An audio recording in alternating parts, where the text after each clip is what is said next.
Mayroong masamang plano ang bansang China sa Pilipinas. Yan ang ibinulgar kamakailan ni retired Senior Associate Justice Antonio Carpio. Si Carpio ang isa sa mga kilalang personalidad ngayon sa bansa na nangunguna sa legal campaign laban sa China patungkol sa West Philippine Sea. Ayon kay Carpio, matapos daw kasing ideklara ng China na nature reserve ang Bajo de Masinloc, nagpaplano na daw silang magtayo ngayon ng monitoring station sa isla, isang bagay na kailangang paghandaan ng gobyerno sa lalong madaling panahon.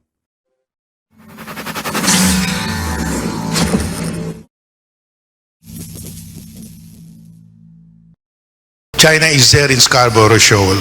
I think we see the picture already. They will put up a monitoring station because they have declared it as a nature reserve. And ang Bajo de Masinloc o kilala rin bilang Scarborough Shoal ay matatagpuan sa kanlurang dagat ng Pilipinas at meron itong layong 124 kilometers lamang mula sa baybayin ng Zambales. Pero ano nga ba ang ibig sabihin ng nature reserve sa konteksto ng China at bakit nagpayo si Justice Carpio na paghandaan ng Pilipinas ang kasunod nito sa lalong madaling panahon? Nang ideklara ng China na di umano'y nature reserve daw ang Bajo de Masinloc, lumikha ito ng ingay at tensyon sa rehiyon. Marami kasi ang naniniwala na ang salitang nature reserve ay palabas lamang ng China para tuluyang sakupin ang isla at magtatag ng isang military base sa harap mismo ng bukana ng Metro Manila. Pero sagot ng China, gusto lang naman daw nilang panatilihin ang marine ecosystem at ganda ng kapaligiran sa isla.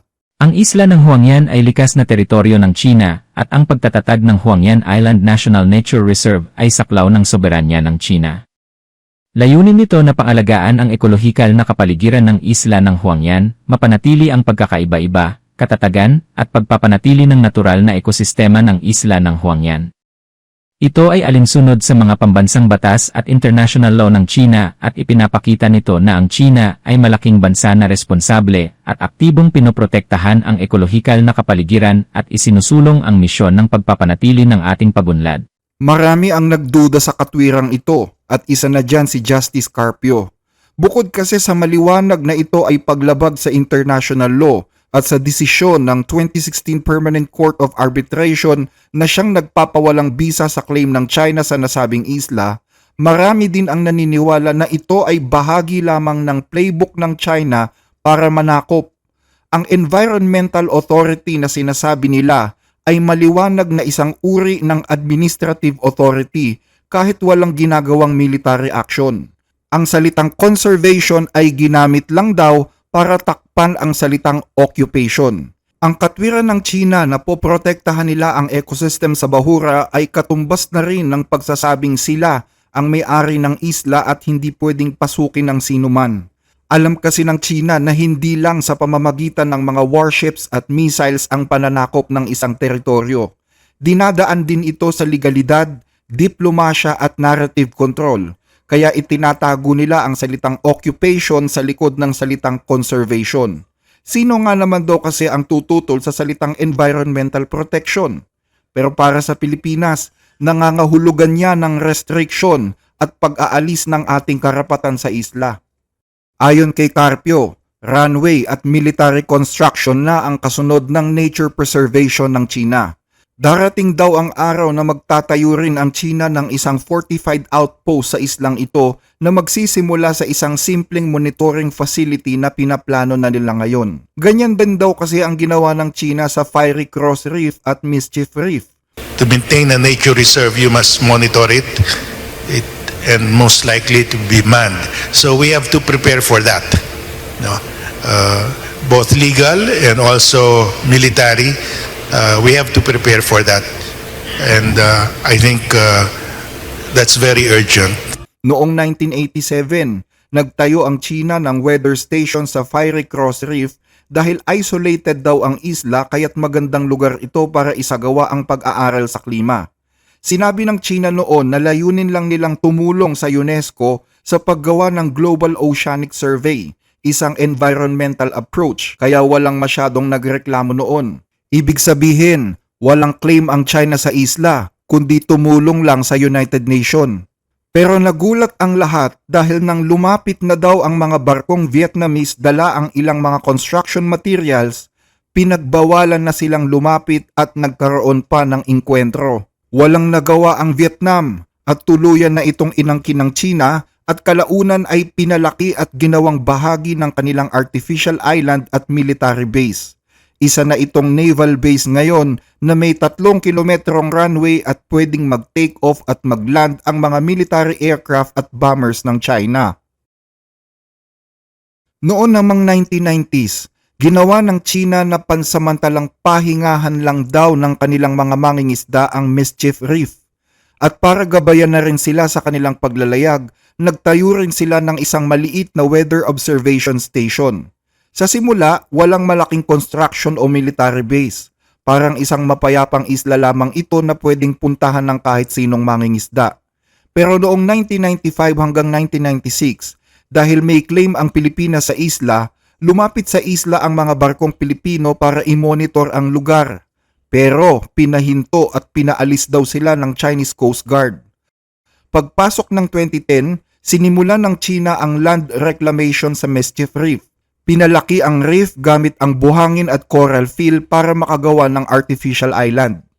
Kasunod nito ay itinayo na ang mga multi-story buildings, radar, communication facilities, runways at naval or military installations. Sa ngayon, ang Mischief Reef ay isa sa mga fully militarized Chinese bases at pinakamalaking air naval base ng China sa Spratlys na may 3 kilometrong runway at protektado pa ng anti-ship missiles at anti-aircraft missiles. Ayon kay Justice Carpio, napakalaki daw ng posibilidad na maulit ito sa Bajo de Masinloc. Gusto daw kasi ng China na bumuo ng triangle ng air naval bases na binubuo ng Mischief Reef, Woody Island at Scarborough Shoal. Sa ganitong paraan, makukumpleto ng China ang kontrol sa buong West Philippine Sea. Sa ngayon ay hindi daw ito mabuo-buo dahil hindi daw kaya ng mga jet fighters ng China na umabot sa northern part ng Scarborough.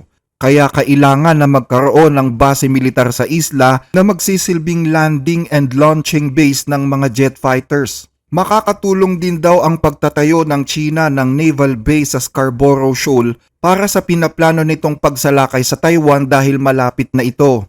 Malapit din ang Scarborough Shoal sa Bashi Channel na nasa pagitan ng Batanes at Taiwan. Ang channel na ito ang nagsisilbing daanan para makapaglabas-masok ang mga barko sa West Philippine Sea at Pacific Ocean. Kaya kung makakapagtayo ng military base sa Scarborough Shoal ang China, madali na nilang haharangan ang Bashi Channel para wala ng barkong makapasok o makalabas sa West Philippine Sea. Ayon pa kay Carpio, 2016 pa lang daw sa panahon ng Administrasyong Obama, meron ng intel report na i-occupy daw ng China ang Scarborough Shoal. Nang mga panahong yon, nag-deploy ang US ng 10 A-10 attack aircraft sa Pilipinas. At nagbanta pa na sa oras na may makita silang mga dredging ships na pupunta sa Scarborough, aatakihin nila ito. Pero hindi sigurado ni Carpio kung hanggang ngayon ay ganito pa rin ang plano ng US. Lalo pa ngayon na abala si Trump sa ibang bagay gaya ng Ukraine, Gaza at kung ano-ano pa. At wala itong anumang salita tungkol sa Scarborough Shoal. Kaya posible umano na sinusubukan ulit ng China kung anong magiging tugon ng US kapag ginawa nilang nature reserve ang Scarborough bago sila gumawa ng mga susunod na hakbang. In the first place, sino nga naman ang magagalit kapag sinabi mong gusto mo lang naman protektahan ang kalikasan? Pero kung susundan ng China ang parehong pattern gaya ng ginawa sa Mischief Reef at Fiery Cross Reef, maaaring mag-deploy ang China ng mga civil o research or environmental facility sa shoal. Pagkatapos ay palalakihin ito at gagawing militarized base. Mula dito ay makakabuo na ang China ng de facto control sa lugar hanggang sa maapektuhan na ang daanan ng mga mangingisdang Pinoy at maging ang soberanya ng Pilipinas. Manganganib din ang depensa ng Luzon kapag nangyari ito. Posible kasi na palawakin at gumawa ng mga artificial islands ang China na magsisilbing extension at lalong maglalapit sa kanila sa baybayin ng Luzon. Mayroon namang ilang mga nagsasabi na dahil wala pang kakayahan ang Pilipinas na magpalayas ng mga Tsino sa mga disputed island tulad ng ginagawa nila sa iba, pwede daw mas lalo pang patatagin muna ng Pilipinas ang alyansa nito sa Indo-Pacific region para mapanatili ang presensya ng maraming bansa at magkaroon ng mas marami pang mga maritime cooperative activities sa dagat. Kapag marami kasing bansa ang naglalayag sa dagat, mahihirapan ang China na basta na lang isara ito at angkinin ng isla at mananatiling isang disputed island ang Scarborough hanggat wala pa tayong sapat na kakayahan para angkinin ito ng puwersahan. Pero ang problema dito, hanggang kailan mananatiling gano'n na lang at hanggang kailan magiging disputed ang islang ito at hanggang kailan tayo pipigilan ng China sa mga karapatang dapat sana ay atin kung walang matatag na solusyon ang Pilipinas. Pero mas pinili ng Pilipinas na magsimula ng mga koalisyon kasama ng ibang mga bansa at simulan ang Project Horizon o ang pagmomodernisa ng mga kagamitang pandigma sa lupa, tubig at himpapawid bilang aksyon sa problemang ito. Sa ganitong paraan kasi, maipapakita at maipaparamdam ng Pilipinas sa China na hindi nito isinusuko ang anumang may kinalaman sa soberanya. Alam ng Pilipinas na ang soberanya ay pwedeng mangalawang, mabawasan at manganib. Kung baga sa isda ng karagatan, kailangang mapanatili itong buhay at sariwa. Konting pag-give up ay lalong magpapalakas sa loob ng isang bansang mananakop. Oo nga't sinakop ng China ang Baho de Masinloc noong 2012. Pero ayaw isuko ng Pilipinas ang batas na nakasaad sa UNCLOS na lahat ng bansa ay may karapatang mangisda, kumuha ng natural resources at magkaroon ng kontrol sa mga aktibidad sa dagat basta't ito ay may layong 200 nautical miles mula sa baseline. Hindi rin isinusuko ng Pilipinas ang katotohanan na nasa loob ito ng ating EEZ at pinagtibay ng Permanent Court of Arbitration na atin ang islang ito.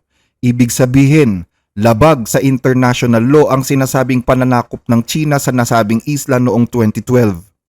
Ayon kay US Secretary of State Marco Rubio, hindi sila kumbinsido sa nature preservation na sinasabi ng China. Alam ng US na sugar coating lang ito, kaya't nakikiisa sila sa protesta ng Pilipinas. Ito marahil ang dahilan kung bakit mabagal pa ang kilos ng China sa Baho de Masinloc. Pero nagsabi na ang China na hindi dapat makialam ang US dahil matagal na daw nilang pag-aari ang bahurang ito. Sa ngayon ay nananatili pa rin ang mga barkong Chino na nagbabantay sa isla, kasabay ng kanilang mga aircraft na nagpapatrolya din sa lugar. Wala pang itinatayong mga infrastruktura maliban sa mga buoys na nailagay na dito. Pero malakas ang paniniwala ni Justice Carpio na humahanap lang ng tiyempo ang China bago simulan ang infrastruktura sa isla. Kaya naman habang maaga, hinihiling na ni Carpio na magsampa ulit ng isa pang arbitration case laban sa China. Pero wala pang sagot ang gobyerno dito. Mungkahi din niya na i-counter ng gobyerno ang mga pro-China trolls na nagsasabing sa China ang Baho de Masinloc, lalo pa ngayon na hindi man lantarang sumasalakay ang mga sundalong Chino sa ating bansa. Mayroon namang malawak na troll farm na pinopondohan ng China dito sa Pilipinas na ang layunin ay sirain ang nasyonalismo at kredibilidad ng gobyerno. Nananawagan din si Justice Carpio na habang maaga ay bumili na ng mas maraming BrahMos missiles. Hindi man ito kayang tapatan ang kabuoang lakas ng Chinese military pero napakabisa nito para magsilbing deterrence. Kaya ng mga BrahMos missile na magdulot ng mataas na panganib at malaking damage kung sakaling pasukin o atakihin ang Pilipinas. Sabi ng AFP, kinukonsidera na daw ang pagbili ng mas marami pa nito. Part of the modernization plans of the armed forces includes looking at other missile systems, or rather more missile systems. Details of that is at the Department of National Defense. Sa ngayon, nakaposisyon na ang ilang mga operational batteries ng BrahMos sa western part ng Luzon sa Zambales Coast. Malapit yan sa Baho de Masinloc. Isang magandang hakbang din yan ng AFP. Bukod dito ay may plano ding mag-deploy ng karagdagang batteries sa ibang bahagi pa ng Pilipinas para palawakin ang coastal defense. Pero may komento ang ilan. Kung hindi sana talamak ang korupsyon, mas marami pa sanang armas ang kayang bilhin ng Pilipinas. Mas mabilis sanang magiging moderno ang ating sandatahang lakas at lalong lalakas ang deterrence ng ating bansa laban sa banta ng kaaway na gustong umangkin ng ating teritoryo kung wala sanang korupsyon sa ating gobyerno.